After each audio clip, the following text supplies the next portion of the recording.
Hello everyone, myself Dikshit Kumar from Little Angel Senior Secondary School Ganoda. एक बार फिर से मैं आप सभी का स्वागत करता हूं हमारे YouTube चैनल पर। और हमारा चैप्टर चल रहा था सरफेस केमिस्ट्री, जिसके 3 वीडियो में ऑलरेडी अपलोड कर चुका हूं और आगे का टॉपिक लेकर हम आज फिर से हाजिर। इस वीडियो को स्टार्ट करने से पहले अगर आपने अब तक चैनल को सब्सक्राइब नहीं कर रखा है तो प्लीज चैनल को सब्सक्राइब करें, बेल आइकन को दबाएं, वीडियो को लाइक करें, ज्यादा से ज्यादा शेयर करें और ड्यूरिंग द वीडियो पूछे जाने वाले क्वेश्चंस के आंसर जरूर दें। और लास्ट में वीडियो देखने के बाद आपके नाम के साथ यस वी वॉच्ड वीडियो लिखना नहीं भूलें।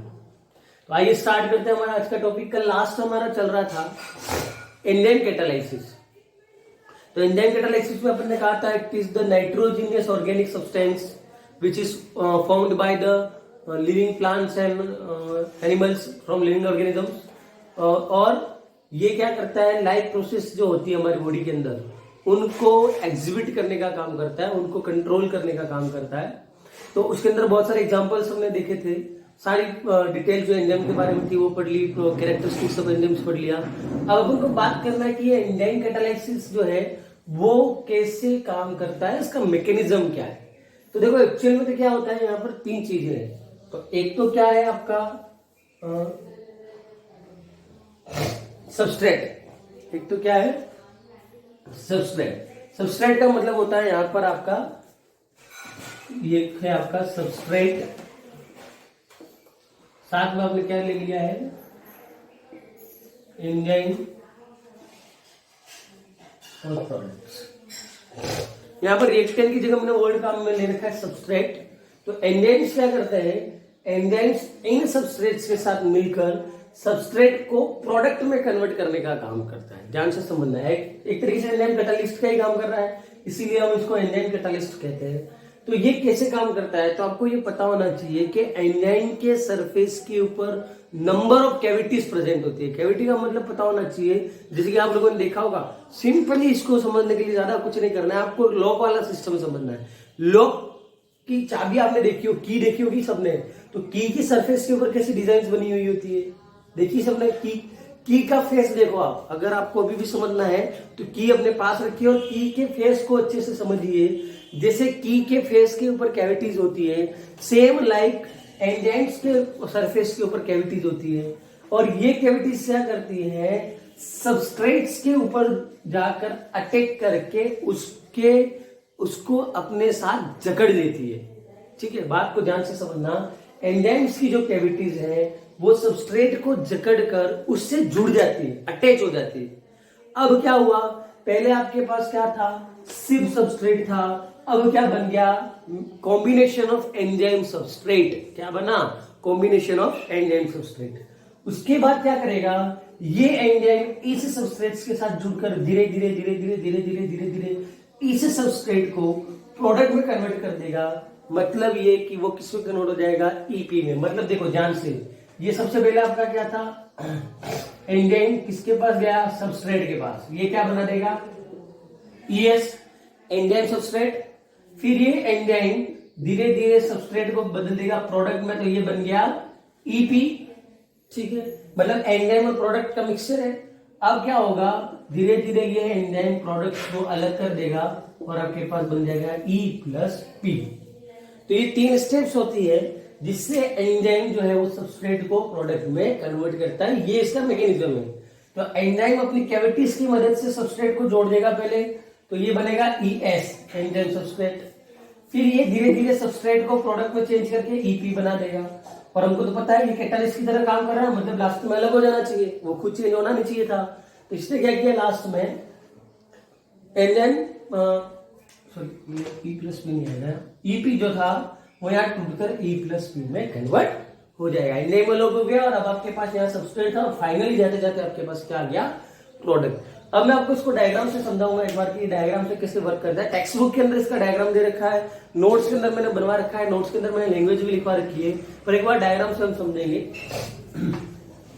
इसको डायग्राम से समझेंगे, इसको अपन डायग्राम से समझेंगे। तो देखिए, ये मैंने कहा था सबसे पहले आपको कि एंजाइम्स के सरफेस के ऊपर होती है कैविटीज। तो देखिए इसको, यहाँ पर आपको कैविटीज दिख रही है एंजाइम के सरफेस के ऊपर, मैंने अभी 2 कैविटीज बनाई है। ये सबस्ट्रेट है, ये एंजाइम है, ये दोनों इस तरीके से जुड़ जाएंगे। देखो यहाँ पर मैंने यहाँ पर लाइनिंग से आपको बताया कौन सा किसका पार्ट है। तो ये वेकेंट पार्ट है वो तो हो गया एंजाइम का, ये डार्क पार्ट है वो सबस्ट्रेट का। ये दोनों आपस में जुड़कर क्या बन चुका है, ES। क्या बन चुका है, ES। अब यहाँ पर क्या हुआ, लंबे समय तक जब ये एंजाइम सबस्ट्रेट के साथ रहेगा तो ये चेंज कर देगा सबस्ट्रेट को प्रोडक्ट में। देखिए अब ये एंजाइम इस सबस्ट्रेट को धीरे धीरे प्रोडक्ट में चेंज कर रहा है। तो क्या होगा, जैसे ही ये एंजाइम धीरे धीरे प्रोडक्ट में चेंज हो जाएगा, फिर ये नीचे वाला डायग्राम क्या करेगा, एंजाइम अलग हो जाएगा और प्रोडक्ट वापस टुकड़ों में टूट जाएंगे। तो यहाँ पर इस डायग्राम को यहीं से समझा देता हूँ, नीचे वाला डायग्राम नहीं दिख रहा होगा। जैसे ही एंजाइम सबस्ट्रेट एंजाइम प्रोडक्ट में कन्वर्ट हो जाता है, फिर ये वाला भाग अलग हो जाएगा, अलग होकर ये एंजाइम अलग हो जाएगा इस तरीके से। ये एंजाइम आपका अलग हो गया और ये आपका एक प्रोडक्ट अलग हो गया और ये आपका दूसरा प्रोडक्ट। इस तरीके से ये हो जाएगा, ये एंजाइम और ये प्रोडक्ट। इस तरीके से आपके पास सबस्ट्रेट जो था वो प्रोडक्ट में कन्वर्ट हो जाएगा, किसकी मदद से, एंजाइम की मदद से। तो ये था आपका mechanism of enzyme catalysis reaction. इसको आप टेक्स्ट बुक से पढ़ सकते हैं, नोट से पढ़िए, डायग्राम भी दोनों में अवेलेबल है। एक बार लैंग्वेज पढ़ेंगे तो आपको अच्छे से समझ में आ जाएगा। ये था आपका टॉपिक एंजाइम कैटालाइसिस। अब एक थोड़ा सा अलग कैटालिस्ट और है, शेप सेलेक्टिव कैटालिस्ट, उसकी हम बात करेंगे नेक्स्ट टॉपिक में।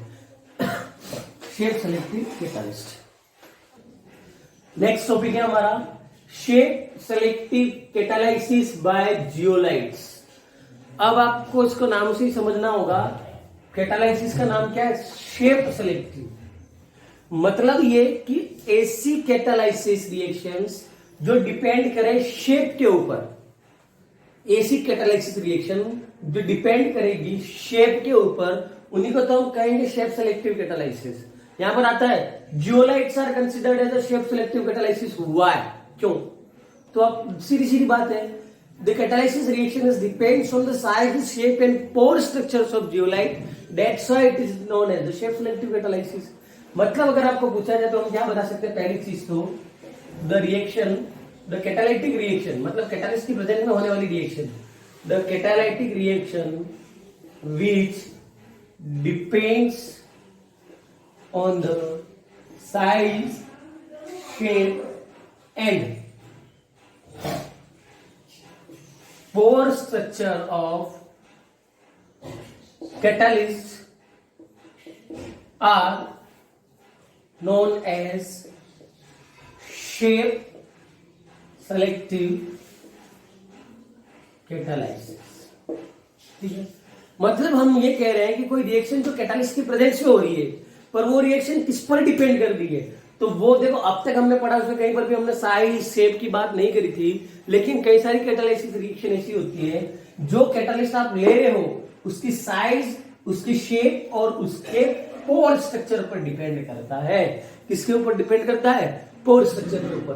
तो ऐसी कैटालाइटिक रिएक्शन जो डिपेंड करती है कैटालिस्ट की साइज, शेप और पोर स्ट्रक्चर के ऊपर, उनको हम कहते हैं शेप सेलेक्टिव कैटालाइसिस।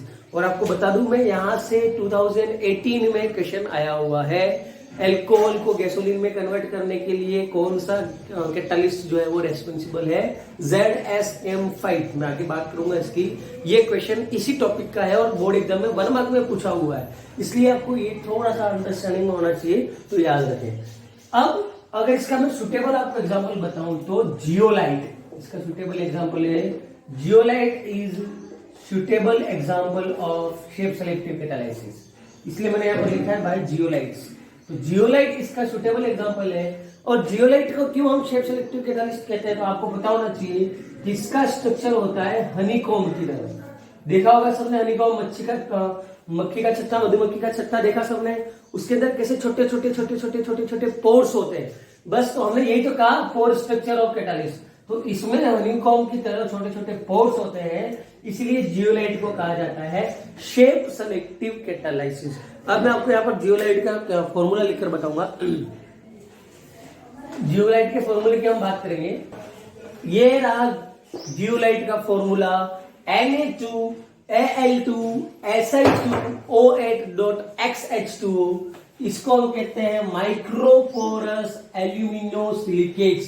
छोटे छोटे पोर्स होते हैं इसके अंदर, जिसकी हमने बात करी थी जियोलाइट। जियोलाइट का फॉर्मूला आपको पता होना चाहिए और याद भी होना चाहिए, हो सकता है आ जाए, write down the chemical formula of zeolite. और इसकी ये खास बात होती है कि इसके अंदर एक नेटवर्क स्ट्रक्चर बनता है। क्या बनता है? Network structure of silicon.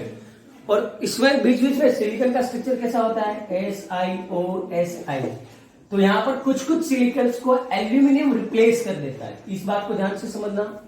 मैंने क्या, हमने सिलिका की स्ट्रक्चर देखी थी क्लास 11th के अंदर, ठीक है, इसकी स्ट्रक्चर हमने देख रखी थी। तो इसमें क्या होता है, जैसे ये नेटवर्क बनता है सिलिकॉन का, तो उस नेटवर्क के अंदर कुछ कुछ सिलिकॉन के एटम्स को रिप्लेस कर दिया जाता है एल्यूमिनियम के द्वारा, और ये एल्यूमिनियम उसको रिप्लेस करके ऑर्थो एल्यूमिनियम सिलिकेट्स का निर्माण करता है। क्या बनाता है?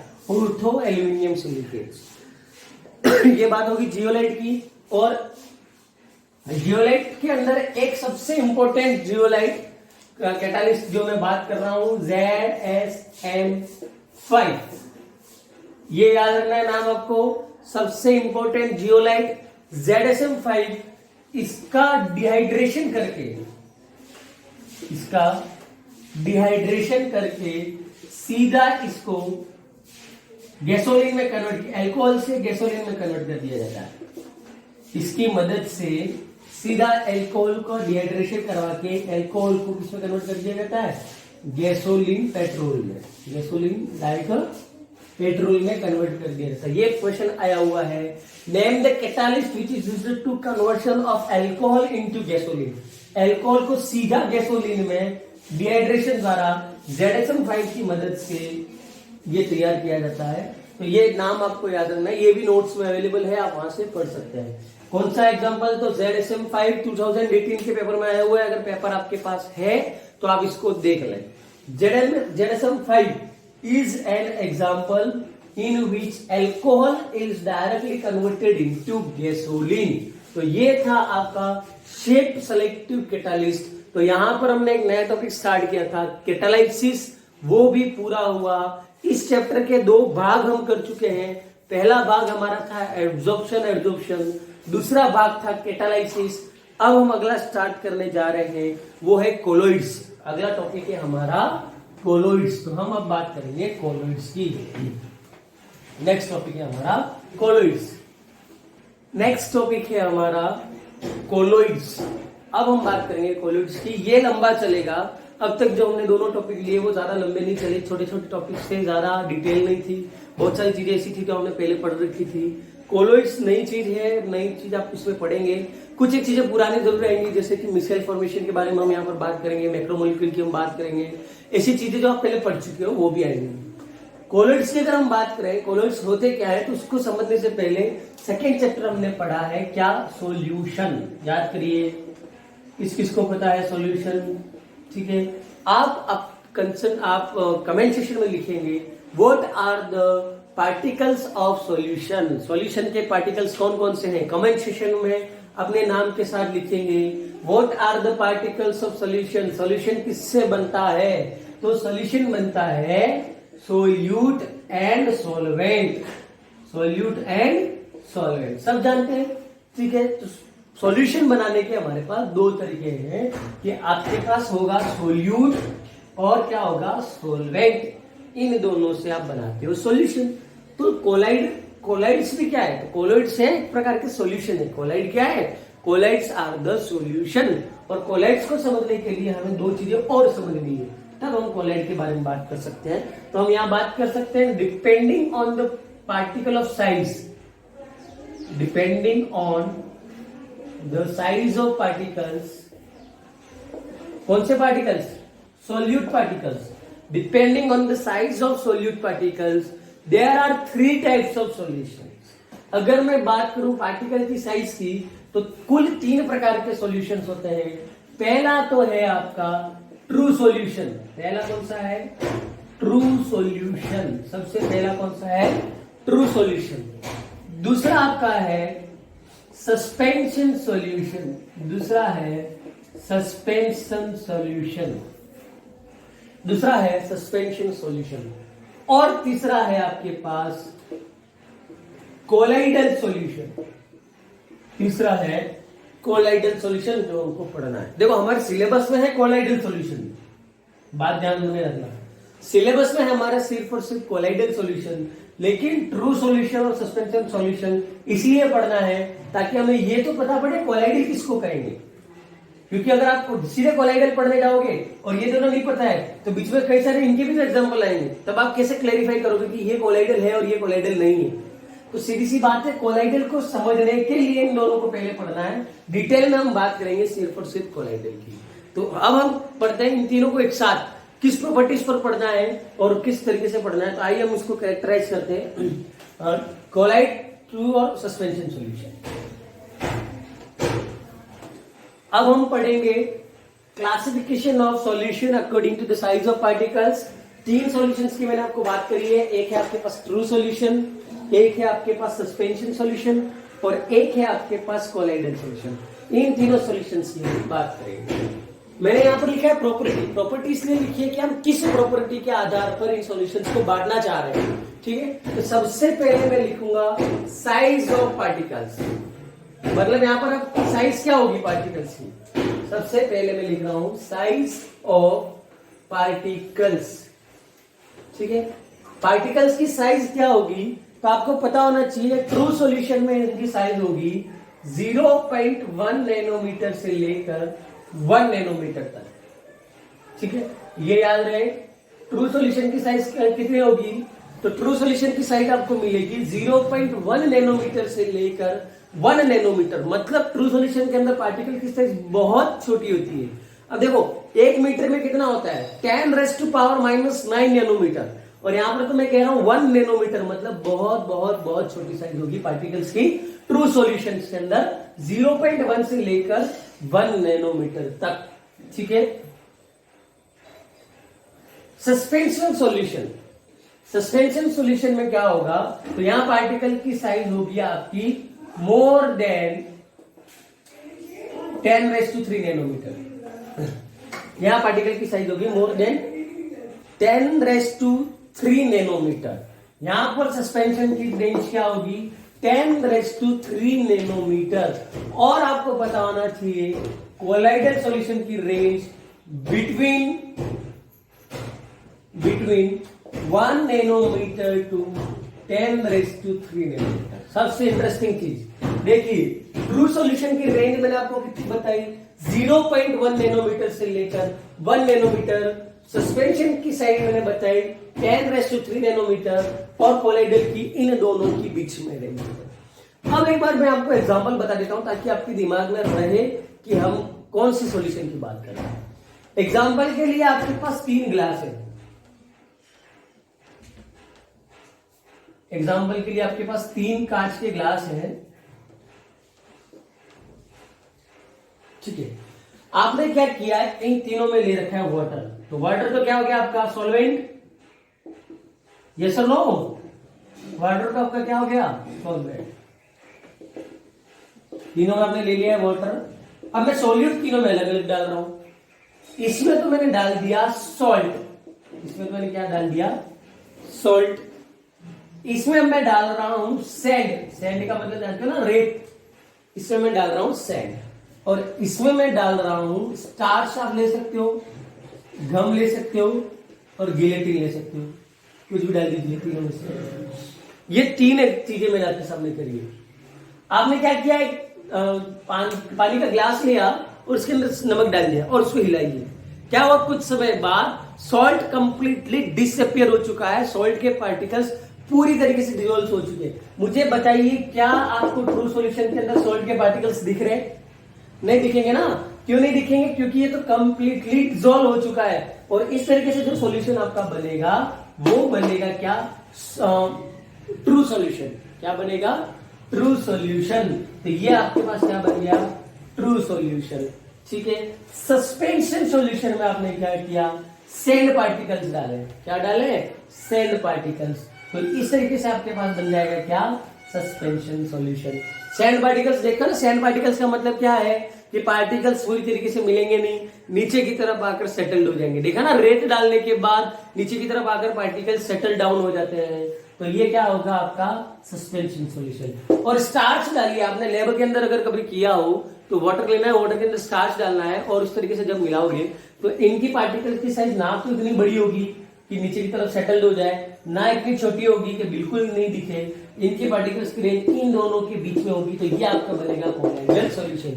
एग्जाम्पल मैंने पहले इसलिए बता दिया है ताकि जब भी मैं इनके डिफरेंस मतलब प्रॉपर्टी बताऊं तो आप इन तीनों को याद करके बताएं मुझे, ठीक है।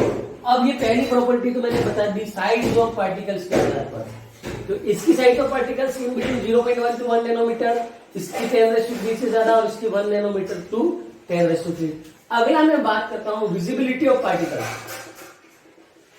विजिबिलिटी ऑफ पार्टिकल्स, अगला अपन बात कर रहे हैं कि पार्टिकल्स की विजिबिलिटी।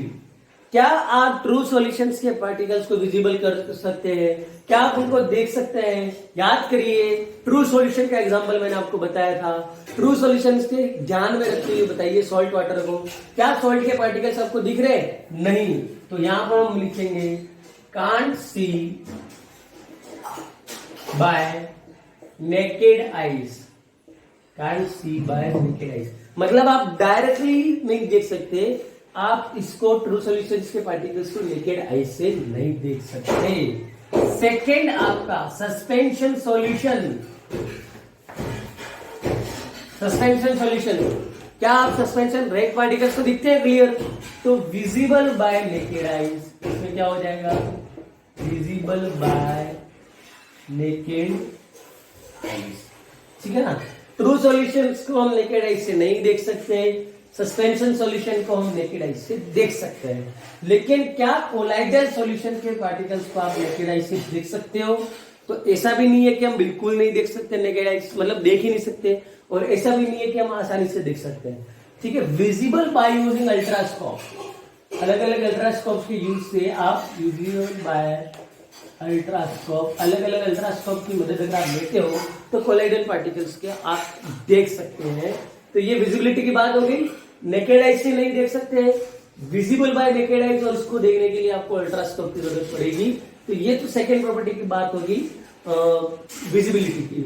अगला मैं ले रहा हूं सेपरेशन मेथड। अगला मैं ले रहा हूं सेपरेशन मेथड, मतलब ये कि अब आपको अलग कर देना है, सोल्यूट को अलग करना है, सोलवेंट को अलग करना है। मैं ये चाह रहा हूं कि सोलवेंट पार्टिकल्स अलग हो जाए, सोल्यूट पार्टिकल्स अलग हो जाए। अब मैं इसमें भी अलग अलग मेथड है। सबसे पहला मैं ले रहा हूं फिल्ट्रेशन। अब फिल्ट्रेशन का मतलब ये कि मैंने कोई भी एक कपड़ा रख दिया बीच में या कोई भी एक छलनी रख दी, उसकी मदद से उसको फिल्टर कर दूं। तो क्या ऐसा हुआ कि आपने नमक का सॉल्यूशन है उसको आपने कपड़े में डाला, नमक नमक अलग हो गया और पानी पानी अलग हो गया? नो, ऐसा हो सकता है क्या? इसलिए मैंने एग्जांपल दिया, पहले एग्जांपल इसलिए दिया ताकि आप इनके जवाब दे सको फटाफट। तो क्या होगा आप खुद सोचिए, filtration is not possible in true solution. Filtration is not possible in true solution. Filtration को हम ट्रू सॉल्यूशन से हम सेपरेट नहीं कर सकते, लेकिन अब यहां पर देखिए रेत के पार्टिकल्स को आप फिल्टर कर सकते हैं। कर सकते हैं नहीं कर सकते? सोचिए, सैंड पार्टिकल्स है, आपने उसको डाला तो रेत तो अलग हो जाती नहीं होती है, पोर्स के ऊपर डिपेंड करता है वो।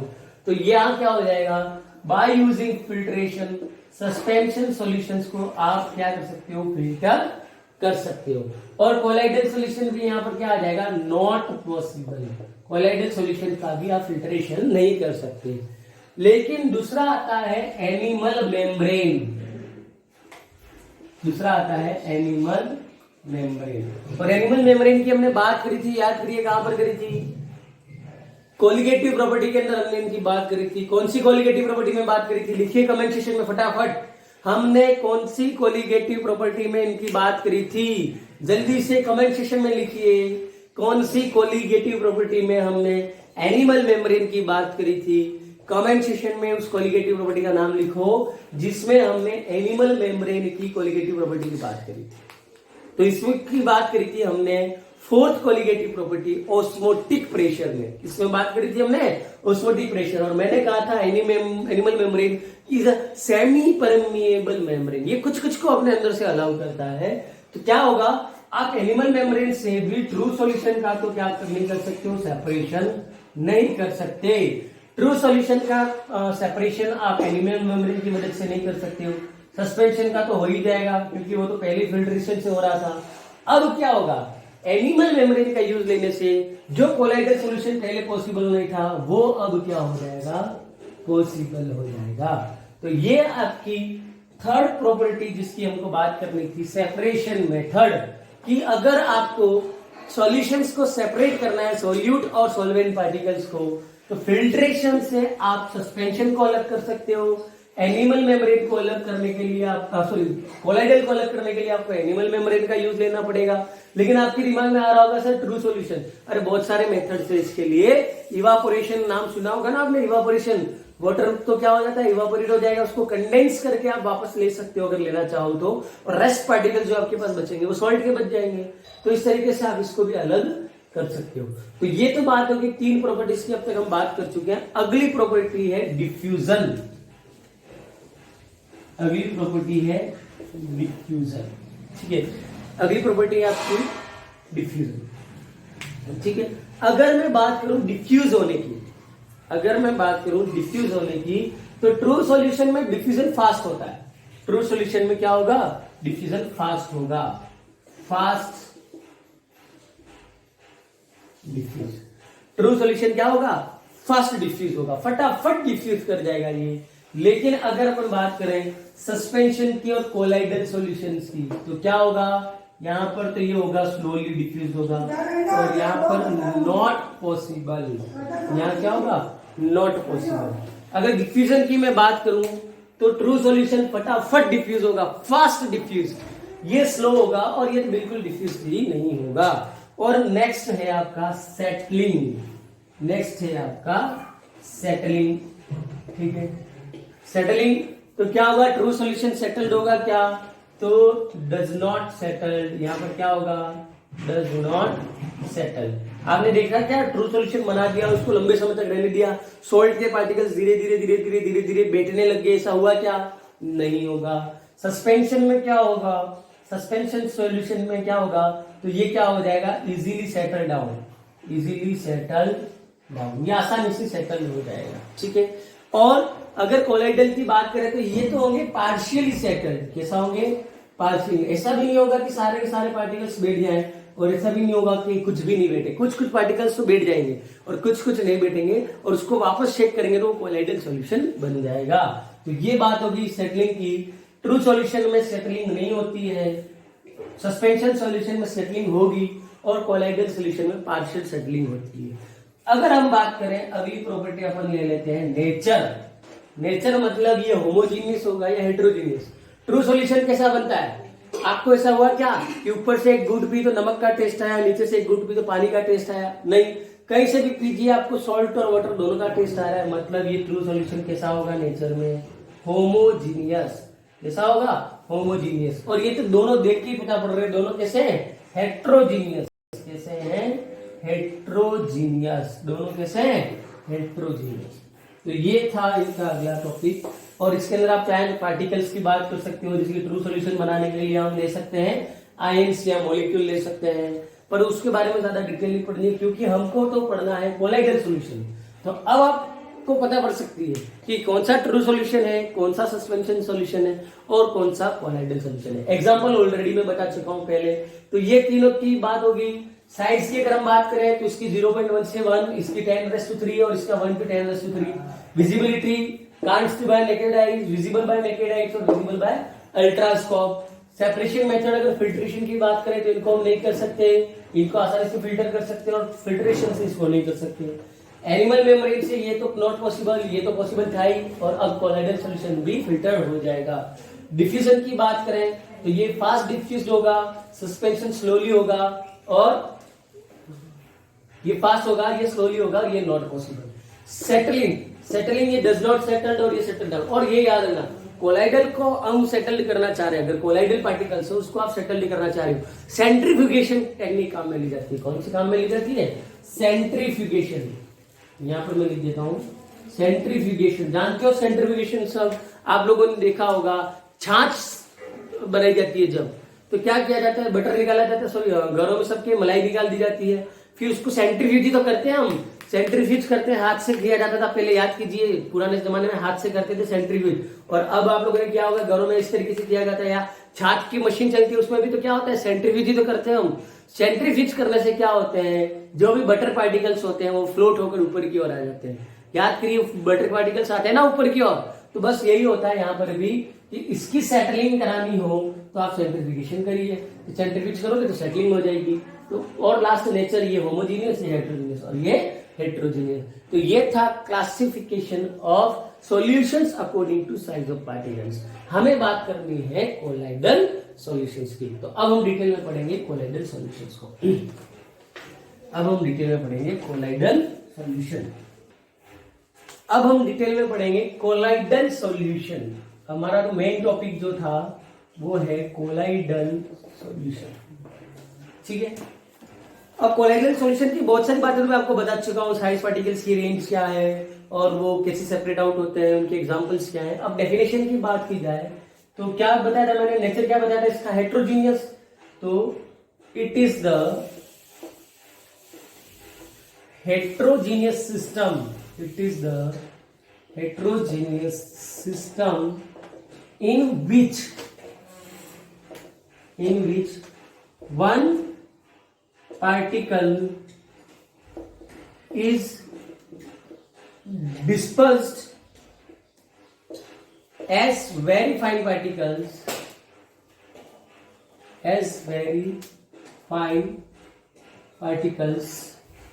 in डिस्पर्जन मीडियम, ठीक है। कोलाइडल सॉल्यूशन किसे कहेंगे, तो ये क्या होगा, एक हेट्रोजीनियस सिस्टम होगा जिसमें एक पार्टिकल जो है वो दूसरे पार्टिकल में पूरी तरीके से, जितना अच्छी तरीके से वो मिल सकता है उतनी अच्छी तरीके से वो मिला हुआ है। तो ये तो बात होगी किसकी, इसकी। अब समझना है, यहां पर दो चीजें, ये डिस्पर्जन एंड डिस्पर्जन मीडियम। तो मैंने आपको कहा था दो चीजें कि सॉल्यूशन जो बनता है उसको हमने क्या कहा था, किससे बनता है, सोल्यूट प्लस सॉल्वेंट, किससे बनता है ना, सोल्यूट और सॉल्वेंट के कॉम्बिनेशन से क्या बन रहा था, सॉल्यूशन। तो यहां पर कौन से सॉल्यूशन की बात कर रहे हैं, कोलाइडल सॉल्यूशन। किसकी बात कर रहे हैं, कोलाइडल सॉल्यूशन। तो कोलाइडल सॉल्यूशन में भी तो सोल्यूट सॉल्वेंट होंगे, लेकिन जब भी आप कोलाइडल सॉल्यूशन का जिक्र करोगे, याद रखना अब जो मैं बात बता रहा हूं, जब भी आप कोलाइडल सॉल्यूशन की बात करोगे तो आप सोल्यूट सॉल्वेंट वाला टर्म काम में नहीं लेंगे। आप सोल्यूट सॉल्वेंट का टर्म काम में नहीं लेकर क्या लेंगे, डिस्पर्स्ड फेज लेंगे। तो क्या लेंगे, डिस्पर्स्ड फेज, और एक लेंगे आप डिस्पर्जन मीडियम। एक आप क्या लेंगे, डिस्पर्जन मीडियम। जब भी आप कोलाइडल सॉल्यूशन की बात करोगे, सोल्यूट को आप कहोगे डिस्पर्स्ड फेज और सॉल्वेंट को आप कहोगे डिस्पर्जन मीडियम। मतलब अब आप सोल्यूट नहीं करेंगे, सोल्यूट की जगह आप क्या कहेंगे, डिस्पर्स्ड फेज, और सॉल्वेंट की जगह आप क्या कहेंगे, डिस्पर्जन मीडियम। इसकी जगह आप क्या कहेंगे, डिस्पर्जन मीडियम। ये याद रखना है, ठीक। तो एक तो है आपका डिस्पर्जन फेज और डिस्पर्जन, और आपको याद रहे कि कोलाइडल सॉल्यूशन का एक और नाम है डिस्पर्जन। क्या नाम है, डिस्पर्जन। कोलाइडल सॉल्यूशन को एक और नाम हम दे सकते हैं, डिस्पर्जन। तो ये आपका डिस्पर्जन फेज और डिस्पर्जन मीडियम। देखो बहुत सारी चीजें जो इससे रिलेट करती है, आप सारे खिचड़ी मत कर देना। Solute solvent differ thing, adsorbent differ thing, dispersed phase dispersion medium differ thing. सब अपनी अपनी जगह पर है, जैसे कि आप लोगों को है सेम चीज, कंसेप्ट वही है, बात भी वही है। और मैं पहले भी बता चुका हूं, जैसे कि आपका नाम घर पर कुछ और है, आपका नाम स्कूल में कुछ और है, और आपका नाम आपके दोस्त किसी और नाम से बुला है। मतलब बात वही है, लेकिन वो सॉल्यूशन में अलग चीज है, एब्जॉर्प्शन में अलग चीज है, कोलाइडल में अलग चीज है। आप ही, लेकिन हर जगह आपका नाम अलग अलग है। बस यहाँ पर नाम की ही बात है, कंसेप्ट वही है, कंसेप्ट में कुछ भी चेंज नहीं है, ठीक। अब अगर आप आगे बढ़ते हैं, क्लासिफिकेशन ऑफ कोलाइडल सॉल्यूशन। हमारा अगला टॉपिक है क्लासिफिकेशन ऑफ कोलाइडल सॉल्यूशन। अब हम कोलाइडल सॉल्यूशंस का क्लासिफिकेशन करवाना चाह रहे हैं। क्या करना चाह रहे हैं, कोलाइडल सॉल्यूशन का classification of colloidal solution, classification of colloidal solutions का क्लासिफिकेशन करना चाह रहे हैं। अब याद कीजिए, मैंने आपको कहा था कि कि जब भी क्लासिफिकेशन की बात आती है तो हमारे पास 2-3 तरीके हैं। पहला तरीका, मैं जेंडर के आधार पर कर सकता हूं, परसेंटेज के आधार पर कर सकता हूं, वेट के आधार पर कर सकता हूं। तो उसी तरीके से कोलाइडल सॉल्यूशंस को हम 3 प्रकार से क्लासिफाई कर सकते हैं। There are 3 types of classification on the basis of colloidal solution. 3 प्रकार है, उसके भी अंदर बहुत सारी चीजें हैं, मतलब अलग अलग तरीके से 3 तरीके से मैं उनको क्लासिफाई कर सकता हूं। सबसे पहला तो है physical state of dispersion phase and dispersion medium. Classification का पहला तरीका, on the basis of physical state of dispersion phase and dispersion medium। Disperse phase and dispersion medium के फिजिकल स्टेट के आधार पर। दूसरा है नेचर ऑफ इंटरेक्शन। दूसरा है nature of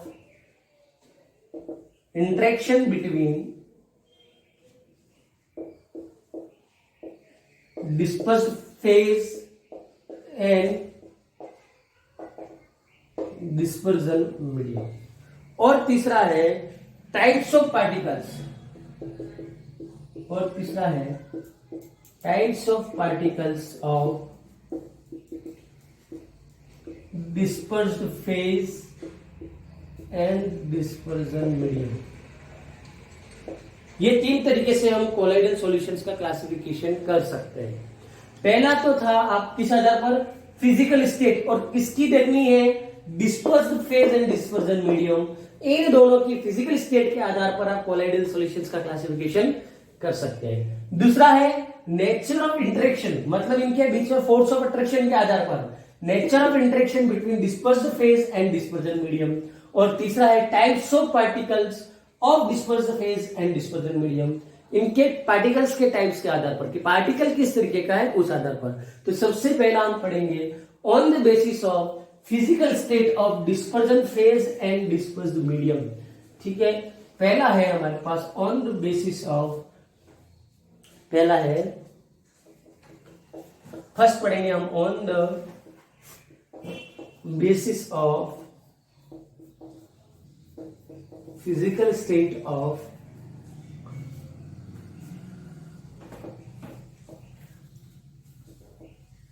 dispersed phase and dispersion medium। अब एक बात को ध्यान से समझेंगे, ये चीज आप पहले पढ़ चुकी हो सॉल्यूशन के अंदर, कैसे कि 3 प्रकार की फिजिकल स्टेट आपके पास हो सकती है, सॉलिड, लिक्विड और गैस। तो या तो आपका सॉल्यूट सॉलिड लिक्विड गैस होगा या आपका सॉल्वेंट सॉलिड लिक्विड गैस होगा। तो याद कीजिए, एक बार हमने सॉल्यूट, तीनों सॉलिड लिए, फिर सॉल्वेंट चेंज किए थे, फिर हमने सॉल्यूट सारे लिक्विड लिए, फिर सॉल्वेंट चेंज किए थे, फिर सारे गैस लिए। बस वही तरीका आपको यहाँ पर एक बार फिर से रिपीट करना है इस केस में कोलाइडल सॉल्यूशन के रेंज में। यहाँ पर आपका जो सॉल्यूशन बनना चाहिए वो कोलाइडल सॉल्यूशन बनना चाहिए। इसलिए एग्जांपल याद रखना, आप उधर वाले एग्जांपल यहां मत लगा देना, क्योंकि यहाँ पर तो सिर्फ और सिर्फ कोलाइडल सॉल्यूशन के एग्जांपल देने जो कोलाइडल सॉल्यूशन बन रहा हो वास्तव में। ठीक, तो उनकी हम बात करेंगे। तो क्या क्या चीज चाहिए हमको, तो सबसे पहले तो चाहिए dispersed phase, dispersion medium, solution and example. तो एक तो क्या चाहिए, डिस्पर्स्ड फेज। एक हम क्या लेंगे यहाँ पर, डिस्पर्स्ड फेज। यहां पर हम लेंगे डिस्पर्जन मीडियम कि क्या डिस्पर्स फेज है आपका, उसको किसमें आप डिस्पर्स कर रहे हो। उसके बाद यहाँ पर सॉल्यूशन कौन सा बन रहा है और यहाँ पर उसका एग्जाम्पल। इन चीजों की हम बात करेंगे, disperse phase, dispersion medium, solution and example. Disperse phase, dispersion medium, colloid system और एग्जाम्पल। अब डिस्पर्स फेज हम सबसे पहले यहां पर आप तीनों ले लीजिए सॉलिड, तीनों आप कौन से ले लीजिए, सॉलिड। डिस्पर्जन मीडियम आपने पहला तो ले लिया क्या, सॉलिड, सेकंड आपने ले लिया लिक्विड और थर्ड आपने ले लिया गैस। बात को समझेंगे, मतलब क्या किया आपने, ये सॉल्यूट है आपका, ये सॉल्वेंट है, सॉलिड को मिलाया सॉलिड में, तो कोलाइडल सिस्टम आपका कैसा बनेगा, सॉलिड सॉल्यूशन बनेगा। कैसा बनेगा, सॉलिड सॉल्व। ये आया चुका है एग्जाम में, एग्जैक्टली 2019 के हाफ ईयरली एग्जामिनेशन में आया हुआ था, मैं कंफर्म नहीं हूं, बट ये एग्जाम में आया है कि name the collate system formed by the solid solid combination. तो सॉलिड सॉल्ट लिखना था, बच्चे लिखकर आ गए alloy. Alloy is an example, alloy तो एग्जाम्पल है बॉस। पूछा था कोलेट सिस्टम का नाम, इसलिए मैंने यहां करवा रखा है। नोट्स में आप लोग ध्यान देना, ये कोलेट सिस्टम वाला कॉलम नहीं है, आप बना दें, ठीक है। डिस्पर्जन फेज है सॉलिड, डिस्पर्जन मीडियम भी है सॉलिड, तो कोलेट सिस्टम आपका बनेगा सॉलिड सॉल। और इसका एग्जांपल आप ले सकते हो, एक तो बनेगा इसका example Ruby glass, Ruby glass, और आप इसका एग्जांपल ले सकते हो एलोई, तो है ही, रूबी ग्लास है, एलोई है, ये इनके एग्जांपल्स है, ठीक। तो ये सबसे पहला आपका किसके आधार पर, फिजिकल स्टेट के आधार पर। डिस्पर्जन फेज भी सॉलिड है आपके पास, डिस्पर्जन मीडियम भी आपके पास सॉलिड है, तो कोलेट सिस्टम आपका बनेगा सॉलिड सॉल, और एग्जांपल है इसका रूबी ग्लास और एलोई। डिस्पर्जन फेज अब तो है सॉलिड, फेज तो अभी भी आपका सॉलिड है, लेकिन अब डिस्पर्जन मीडियम आपके पास चेंज हो गया लिक्विड, ये आपके पास चेंज हो गया, क्या हो गया, लिक्विड। तो ये आपके पास बनेगा सॉल्यूशन, क्या बनेगा, सॉल्यूशन, सॉल्व बनेगा, सिर्फ सॉल्व बनेगा, लिक्विड सॉल्व बनेगा, ठीक है। तो ये सॉलिड सॉल्व, ये लिक्विड सॉल्व। और इसका एग्जांपल अगर आप लेना चाहो तो स्टार्च प्लस वाटर, इसका एग्जांपल ऑलरेडी मैं बता चुका हूं पहले, स्टार्च प्लस वाटर। तो वाटर देख लो लिक्विड है, स्टार्च कैसा है, सॉलिड है। या ले सकते हो आप पेंट, कलर आते हैं ना सारे, पेंट मतलब कौन सा, ये जो वॉल पर करते हैं अपन वो दीवार कलर, तो उनको हम कह सकते हैं इनके एग्जांपल्स में कि सॉलिड के अंदर लिक्विड, लिक्विड के अंदर सॉलिड डाला हुआ है, कोलेट सिस्टम आपका लिक्विड सॉल्व बनेगा, स्टार्च प्लस वाटर या पेंट, ये इनके एग्जांपल्स है, ठीक है। तीसरा, सॉलिड है आपके पास डिस्पर्स फेज और गैस है आपका डिस्पर्जन मीडियम, तो कोलेट सिस्टम आपका जो बनेगा उसको हम कहेंगे एरोसोल। ये आपको याद रखना है, एरोसोल। देखो कुछ कुछ आपको याद रखना है, मैं आपको यहाँ नोट करा रहा हूं, नोट कर लेना, नोट्स में शायद नहीं होंगे, नोट कर ले, आपको नोटबुक पेन हाथ में रखिए। जब भी आपका डिस्पर्जन मीडियम वाटर होगा, मीडियम की बात कर रहा हूं मैं, जब भी डिस्पर्जन मीडियम होगा आपका वाटर, तो उसको तो हम कहेंगे हाइड्रोसोल, फिक्स होगा। जब भी डिस्पर्जन मीडियम वाटर होगा उसको हम कहेंगे हाइड्रोसोल। जब भी आपका डिस्पर्जन मीडियम एल्कोहल होगा, जब भी आपका डिस्पर्जन मीडियम एल्कोहल होगा उसको हम कहेंगे एल्कोसोल, उसको हम कहेंगे एल्कोसोल। जब भी आपका डिस्पर्जन मीडियम बेंजीन होगा उसको हम कहेंगे बेंजोसोल, उसको हम कहेंगे बेंजोसोल। देखो ध्यान से देखना, वाटर होगा हाइड्रोसोल, एल्कोहल होगा एल्कोसोल, बेंजीन होगा बेंजोसोल। और जब भी आपका डिस्पर्जन मीडियम गैस होगा उसको हम कहेंगे एरोसोल। ये नाम याद रखना, एग्जाम में बहुत छोटी छोटी चीजें आती है, कंपटीशन एग्जाम में भी आ सकता है और अपने एग्जाम में, बोर्ड एग्जाम में भी आ सकता है, क्योंकि ये वाला पूछा हुआ है सॉलिड सोल पहले, तो हो सकता है इस बार एरोसोल पूछ ले। और ये सब याद रखना है, वाटर हाइड्रोसोल, एल्कोहल एल्कोसोल, बेंजीन बेंजोसोल और गैस एरोसोल।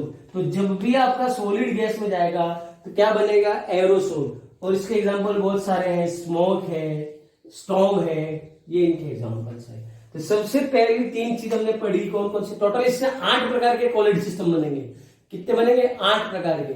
अब दिमाग में होगा सर 8 क्यों, 9 बनने चाहिए, 9 बनने चाहिए ना, पर एक कौन सा नहीं बनेगा वो हम आगे बात करेंगे। और वहां से रीजनिंग का क्वेश्चन आता है, उसकी हम बात करेंगे। सॉलिड सॉलिड सॉलिड तीनों बार डिस्पर्स फेज, तो मीडियम सॉलिड था तो colloid system solid sol example हो गया। Disperse phase solid, medium liquid, liquid sol बनेगा, starch plus water and paint. Solid और गैस, और जब भी डिस्पर्जन मीडियम गैस होगा कोलेट सिस्टम एरोसोल ही होगा, और इसका एग्जांपल है स्मोक और स्टॉर्म। तो ये बात होगी इन तीनों की। अगला हम चेंज करेंगे क्या, अब हम चेंज करेंगे, डिस्पर्जन फेज लेंगे तीनों बार लिक्विड, डिस्पर्जन फेज तीनों बार लेंगे लिक्विड, और dispersion medium as it is चलने देंगे। तो अगला हम लेंगे डिस्पर्स फेज लिक्विड में। अब हम क्या करेंगे, डिस्पर्स फेज तीनों केसेस में लेंगे लिक्विड, डिस्पर्स फेज तीनों केस में ले लेंगे लिक्विड। और डिस्पर्जन मीडियम एक बार तो हम लेंगे सॉलिड, एक बार हम लेंगे लिक्विड, और एक बार हम लेंगे गैस। मतलब आप डिस्पर्जन मीडियम है सॉलिड, उसके अंदर डाल रहे हो क्या, लिक्विड डाल रहे हो, तो कोलेट सिस्टम आपका बन जाएगा जेल। कोलेट सिस्टम क्या बनेगा, जेल। जेल नाम सुना होगा सबने, फेमिलियर वर्ड है। और सॉलिड के अंदर लिक्विड डाला हुआ है थोड़ा सा, सॉलिड पार्टिकल है ना, जेल लिक्विड, तो मतलब थोड़ा लिक्विड है, बाकी अधिकतर पोर्शन जो है वो सॉलिड है, तो ये बन जाएगा जेल। और इसका सबसे अच्छा एग्जांपल है जेली। खाई होंगे ना जेली टैबलेट, सबने चॉकलेट जेली भी खाई होंगी, सुटेबल एग्जांपल है जेली। इसके बाद आप इसका एग्जांपल ले सकते हो शू पॉलिश, इसका एग्जांपल ले सकते हो शू पॉलिश। फिर आप ले सकते हो बटर, ठीक है, बटर भी इसी का एग्जांपल है। तो जेली, शू पॉलिश, बटर, ये सब एग्जांपल है किसका, जब आपका डिस्पर्स फेज हो लिक्विड और उसको आप डाल रहे हो सॉलिड में, तो कोलेड सिस्टम जो आपका बनेगा वो बनेगा जेल। क्या बनेगा, जेल, ठीक है। अब आपका डिस्पर्स फेज है लिक्विड और डिस्पर्सन दोनों लिक्विड लिक्विड, तो क्या बन जाएगा, कोलेड सिस्टम जो बनेगा वो बनेगा इमल्शन। क्या बनेगा, इमल्शन। ये याद रखना है, जब दोनों लिक्विड होंगे, डिस्पर्स फेज भी लिक्विड, डिस्पर्सन मीडियम भी लिक्विड, तो आपका जो कोलेड सॉल्यूशन बनेगा वो बनेगा इमल्शन। और इसका एग्जांपल है milk, water plus milk, milk इसका एग्जांपल है। जब आपका डिस्पर्स फेज भी होगा लिक्विड और डिस्पर्सन मीडियम भी होगा लिक्विड, इमल्शन, और ये बनेगा मिल्क। ये कारण वाटर प्लस मिल्क वाला तो मिक्सर हो जाएगा। आप इसमें बता सकते हैं जैसे मिल्क के अंदर आपके पास फैटी पार्टिकल्स होते हैं, देखा ना, मिल्क को हम किसमें कंसिडर करते हैं, फैट्स में, तो कोलेडल सिस्टम बनता है फैट्स का मिल्क के साथ, इस वजह से इसको इमल्शन कहा जाता है। Liquid disperse phase, dispersion medium है आपके पास गैस, तो क्या बनेगा बताइए, कमेंट सेक्शन में लिखिए कोलेडल सिस्टम का क्या नाम होगा। कमेंट सेक्शन में अपने नाम के साथ मुझे बताइए कि अगर डिस्पर्स फेज है आपका लिक्विड, डिस्पर्सन मीडियम है आपका गैस, तो कोलेड सिस्टम का क्या नाम होगा। Please write down in comment section with your name. Comment section में अपने नाम के साथ मुझे आंसर बताइए कि लिक्विड गैस का जो कोलेड सिस्टम बनेगा वो क्या कहलाएगा। डिस्पर्स फेज आपका है लिक्विड, डिस्पर्सन मीडियम है आपका गैस। कमेंट सेक्शन में अपने नाम के साथ लिखिए फटाफट, 1 2 3 4 5 जल्दी से लिखिए अपने साथ नाम के साथ। तो इसका मैं आपको बता चुका हूं, when ever your dispersion medium is gas, fix होगा कोलेड सिस्टम क्या, एरोसोल, फिक्स होगा इसका क्या, एरोसोल। बहुत सारे बच्चे आंसर देते हैं, जितने भी क्वेश्चन मैंने पूछा है, लेकिन क्या है, बहुत सारे बच्चे कलेक्टर है, ठीक है। कलेक्टर मतलब ये कि वो आंसर देना उचित नहीं समझते कि छोटी छोटी चीजें क्या आंसर देना, कारण कि या तो मैं पागल हूं जो बीच बीच में आपको आंसर्स पूछ रहा हूं, या आप अपने आप को ज्यादा होशियार समझते हैं कि क्या आंसर देना है छोटी छोटी। और एक चीज हो सकती है, जो बच्चा आंसर दे रहे हैं वो बेवकूफ है, ठीक है। तो आप सोचिए कि सीधी सी बात है, जब भी बात हमारे पक्ष की आएगी या हमें किसी बच्चे को फेवर करने की बात आएगी, हम किसको फेवर करेंगे, जो हमारी बात मान रहा है उसको फेवर करेंगे, या जो अपने आप को कलेक्टर समझ रहा है उसका फेवर करेंगे। खुद सोच कर देखिए पहली बात तो, कि अगर आप खुद सोचते हो कि क्या सर आप उस बच्चे का फेवर ज्यादा करते हो या उस स्टूडेंट का फेवर ज्यादा करते हो, तो ऑब्वियसली उस बच्चे का फेवर इसलिए किया जा रहा होगा कारण कि टाइम टू टाइम उसका होमवर्क आ रहा होगा, टाइम टू टाइम वो जो कर रहा है, हमने जो कहा है वो बात वो कर रहा है, हमारे बिल्कुल ओबीडियंट है, जितनी भी चीज हमने उससे मांगी है वो टाइम पर आ रही है, तो सीधी सी बात है कभी कभी उसका फेवर करने की बात भी आ सकती है। लेकिन यहां तो मैं पागलों की तरह रोज क्वेश्चन पूछ रहा हूं, 2 4 5 जो सिलेक्टिव स्टूडेंट्स है वो रोज आंसर दे रहे हैं, बाकी तो बस वही वीडियो देख रहे हैं कि नहीं देख रहे हैं ये भी पता नहीं है। तो सभी कलेक्टर से मेरा निवेदन है कि अगर आप वीडियो देख रहे हैं और आपको आंसर पता है तो थोड़े से अपने हाथ चलाइए, कमेंट सेक्शन में जाइए और आंसर लिखिए, मेहरबानी कीजिए हमारे पर, और लिखिए कि हम वीडियो देख रहे हैं, लिखिए कि हमको आंसर पता है, लिखिए कि हम सब कुछ जान रहे हैं। आप बता देने से हम मूर्ख नहीं हो जाएंगे और आप विद्वान नहीं हो जाएंगे, पर हम पर मेहरबानी करते हुए थोड़ा सा हाथ चलाइए और कमेंट सेक्शन में इसकी जानकारी दीजिए। और मैं धन्यवाद देता हूं उन सभी स्टूडेंट्स को जो टाइम टू टाइम इनके आंसर्स दे रहे हैं। कई सारे ऐसे स्टूडेंट्स हैं, मैं नाम नहीं ले रहा हूं यहाँ पर, लेकिन कम से कम 5-6 स्टूडेंट्स तो ऐसे हैं जिनके आंसर रोज आ रहे हैं, रोज वो जब भी वीडियो देखते हैं और इन बिटवीन जो भी मैं क्वेश्चन पूछ रहा हूं उनके आंसर वो रोज भेज रहे हैं। तो मैं सभी स्टूडेंट्स को बहुत बहुत धन्यवाद देता हूं। लेकिन बाकी जो कलेक्टर है उनको भी मैं निवेदन करूंगा कि आप लिखिए, आंसर तो लिखिए कम से कम, और ये तो लिख दे हमने वीडियो देखा है, कमेंट सेक्शन में अपने हाथ चलाइए। यस, वापस आता हूं टॉपिक के ऊपर। डिस्पर्स फेज है आपका लिक्विड, डिस्पर्जन मीडियम है आपका गैस, और मैंने पहले ही बता दिया जब भी डिस्पर्जन मीडियम आपका गैस है तो कोलेड सिस्टम आपका बनेगा एरोसोल। और अगर मैं इसकी एग्जांपल की बात करूं, लिक्विड गैस का एग्जांपल, तो ये आपका एक तो बन जाएगा क्लाउड, एक तो कौन सा बन जाएगा क्लाउड, और एक इसका एग्जांपल बनेगा स्मोक। अपन पहले देख चुके हैं, लिक्विड है गैस के अंदर, ठीक है, तो स्मोक हो सकता है इसका एग्जांपल, ठीक है। क्लाउड है, स्मोक है, ये सब इसके एग्जांपल्स हो गए, इसके लिक्विड सॉलिड लिक्विड लिक्विड के ये एग्जांपल्स आपके हो गए। फॉग ले सकते हो आप स्मोक की जगह, यहाँ पर फॉग, मिस्ट है, ये एग्जांपल इसमें आप ले सकते हैं। तो dispersion phase, dispersion medium, colloid system. तो अगले 3, पहले 3 हमने देखे थे, अगले 3 6 हो गए। अब कितने बच्चे? 2। मैंने आपको पहले ही कहा था टोटल 9 होने चाहिए, लेकिन हो रहे हैं 8, तो एक कहां गया वो मैं भी आपको बताऊंगा। और अगला हम बात करेंगे नेक्स्ट 3 की। अब हम अगला लेते हैं डिस्पर्स फेज। तीनों केस में हम ले लेते हैं गैस, तीनों केस में हम ले लेते हैं गैस। डिस्पर्जन मीडियम एक बार मैं ले लेता हूं सॉलिड, एक बार मैं ले लेता हूं लिक्विड, और एक बार मैं ले लेता हूं गैस। ठीक है, gas plus solid, gas plus liquid और गैस प्लस गैस। अब देखो सबसे पहले कि डिस्पर्स्ड फेज है आपका गैस और डिस्पर्जन मीडियम है आपका सॉलिड, तो आपके पास जो कोलॉइड सिस्टम बनेगा वो क्या बनेगा, सोचिए। ये गैस है, डिस्पर्स्ड फेज, मीडियम है सॉलिड, मीडियम है सॉलिड, कैसा बनेगा, सॉलिड सॉल्व बनेगा। ठीक है, और अगर इसका एग्जांपल बताएं तो कैसा ये बनेगा सॉलिड। रबर दे लीजिए इसका एग्जांपल, सिंथेटिक बनेगा ना रबर। ठीक है, रबर जो सॉलिड है जिसके अंदर गैस को डिस्पोज कराया जाता है, तो ये रबर इसका एग्जांपल है किसका, गैस इन सॉलिड।